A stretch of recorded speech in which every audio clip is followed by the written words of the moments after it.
Yo, what is up guys? Del Boy here, aka Blue Collar Sports TV. Hopefully you guys are all doing well. If you're new here, if you could smash the subscribe button, it really helps me out. And also, if you could hit the like, it really does go a long way for growing the channel, so that'd be much appreciated. In the UK, it's cold, it's windy, it's wet. Everybody and their mother's panicking about coronavirus. But here at Blue Collar Sports TV, we will soldier on with the boxing. This will be my preview and prediction for Naoya Inoue versus Riel Casimero. A great fight at bantamweight. It's Japan versus the Philippines. A big unification fight between two aggressive punchers. As far as I'm concerned, this fight sells itself. These are the type of fights we need in boxing. Unification fights between the two top guys in the division. This is what we need to see from a lot more fighters. And yeah, this fight's official. It goes down on the 25th of April at the Mandalay Bay in Las Vegas. As I say, this is a unification fight at bantamweight. The WBA, IBF and WBO bantamweight titles will be on the line. Casimero holds the WBO and Inoue holds the WBA and IBF. So there's a lot on the line here, and also both guys are freeweight world champions. So both guys have proven pedigree, and they are the number 1 and number 2 in the division. Like I said, these are the type of fights we need, as far as I'm concerned. Anyway, let's get into the tail of the tape briefly. We will start with the guy who holds 2 of the 3 bouts, Naoya Inoue. He has a record of 19-0, 16 of those 19 wins coming by way of knockout. He's an orthodox fighter. He is listed as 5'5" with a 67.5-inch reach. Whereas Riel Casimero, the IBF champion, he has a record of 29 wins, 4 defeats, 20 of those 29 wins coming by way of knockout. He is also an orthodox fighter, but he is 5'4" with a 64-inch reach. So Naoya Inoue is an inch taller, and also he has a 3.5-inch reach advantage. So Inoue is the bigger, longer man. He is the bigger fighter in this fight. And also he is the younger guy. Inoue is 26 years old, whereas Riel Casimero is 31 years old. So in terms of the physical advantages and the advantage of youth, Naoya Inoue, has those advantages going into this fight. So you have to consider that, and potentially that could be a factor here. But stylistically, I really do believe this fight should be entertaining. Traditionally, both guys are aggressive. I'm sure you guys really need no introduction to Naoya Inoue, but he is a hard-hitting boxer-puncher who applies good pressure. He's a very good body puncher. He has outstanding balance, and all around, I think he's quite a technically sound boxer. Whereas Riel Casimero, he is also very aggressive, but he's a little more crafty than Inoue, Riel Casimero is very good at creating angles for himself on the attack. He kind of catches you with shots that you don't see coming. You got to go back to that Zolane Tete fight, created an angle for himself, caught Tete unaware, and he knocked him out. And yeah, Casimero himself is just a really good pressure fighter, and he's a pressure fighter with a crafty element to his game, like I said. And he himself has pretty good fundamentals, and he's very experienced. Bear in mind, Casimero has been fighting in world title fights since I believe 2011, so yeah, the guy's been around. He's got multiple rounds in world title fights. He knows what he's doing. So both guys are evenly matched here. But, you do have to favour the younger, stronger, bigger man in Inoue. I think all around, Inoue is a more technically sound fighter. I believe he keeps his shape a little bit better. I think he's got better punch technique. He's good at working off the jab, and that jab is a ramrod. He's got a good right hand behind the jab, a good left hook. He'll dip down to the body. His punch variety is very good. And I think technically he is a couple of levels above Casimero. Like I say, he just keeps his shape a little bit better. He certainly keeps better balance. And for me, if he fights to his physical advantages, he is the firm favourite here. For Inoue in this fight, I believe he needs to get that jab going early, and a good hard jab at that. Casimero, like I said, is a pressure fighter, but a good hard jab is a good way to domesticate a pressure fighter.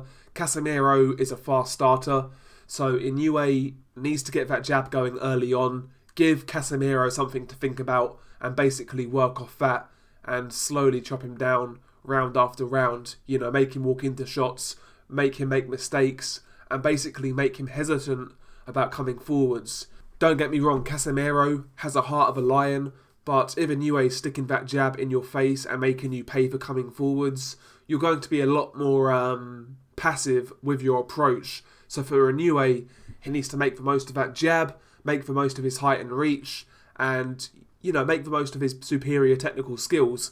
If he does that, I think he should win this fight, because I just don't believe Casimero can really kind of make a dent in Inoue if Inoue's at his best. So based on that, I obviously make Inoue a firm favourite. However, there are a few things to consider in this fight. First being, well, the main thing being the fact that Inoue's last fight against Nonito Donaire was extremely tough. That was an extremely hard fight for Inoue. He was caught a lot, he was hurt, I think his orbital bone was fractured. He sustained a lot of damage in that fight. That was a physically grueling fight against a huge puncher and a bigger man.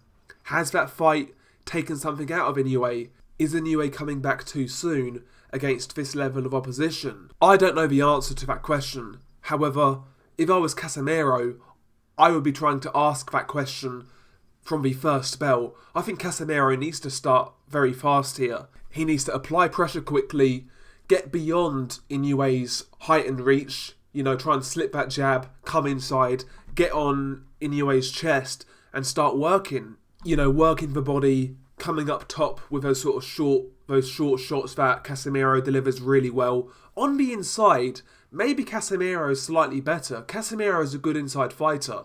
Inoue is a good inside fighter too. He can handle himself, but I'm not sure whether he's quite as good on the inside as Casimero, you know. So if Casimero can get to the inside, especially early on, and make it tough, I do believe this could be interesting. I really do. And considering what Inoue went through in his last fight, I think that's exactly what Casimero needs to do. He needs to test Inoue early on to see whether there's any lasting damage from that Donaire fight. You know, try and really inflict some pain on him early on. Make him realise, I'm not going to lay down. I'm not going to go down from the first shot you throw. Make him realise he's in a dogfight and see how Inoue reacts. Because, like I say, that Donaire fight was very tough. Inoue showed really good heart in that fight. He showed a good chin. But, you know, maybe he doesn't want to go through that type of fight again.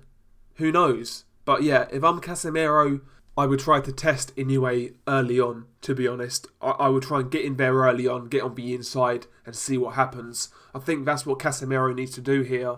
He needs to fight a brave fight, he needs to take risks, and he needs to make it a dogfight. I really rate Casimero. Like I say, I think he's a very good pressure fighter. I think he's very crafty, but I really cannot see this guy outboxing Naoya Inoue. So he's got to be aggressive, he's got to take risks, he's got to be brave, and he's got to go to war. It's as simple as that, you know, because he can't outbox Inoue. The way he wins this fight is either outworking him in a dogfight, or who knows, maybe stopping him late in a dogfight. That is what Casimero needs to do, as far as I'm concerned. I'm not convinced he can do it. I think he'll try and do it, and he will more than likely have success doing it. But eventually, I just see this guy walking into a shot that he can't really recover from. Because as we know, Inoue has very good power. I know he didn't knock out Donaire, but Donaire was an incredibly big bantamweight. Some of the shots Inoue hit Donaire with would have knocked some bantamweights out for a week. So, yeah, I think this is going to be a firefight. I think it's going to be fun. I think Casimero will have success, but I believe he'll walk into a shot and he won't recover. He'll get knocked out. My pick in this fight is Naoya Inoue by knockout, but I do think it's going to be a good fight. I'm not really sure on the round, to be honest. I don't want to say early because I do rate Casimero. I really don't want to disrespect him, But at some point, I just see Casimero getting ironed out. It's as simple as that, really. But yeah, good fight, unification fight. Two of the best guys in the division squaring off. This is what we want from boxing. This is what we need. This is what we deserve as fight fans. You know, this is what we deserve. None of this marination nonsense, waiting for fights. We want them now, and we want the good fights now, and this is one of them. So credit to both guys for taking it.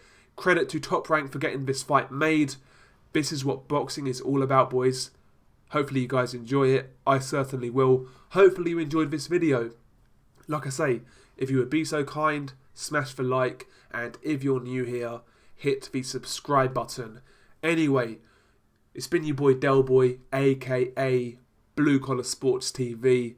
I'm Outie 5000. Peace.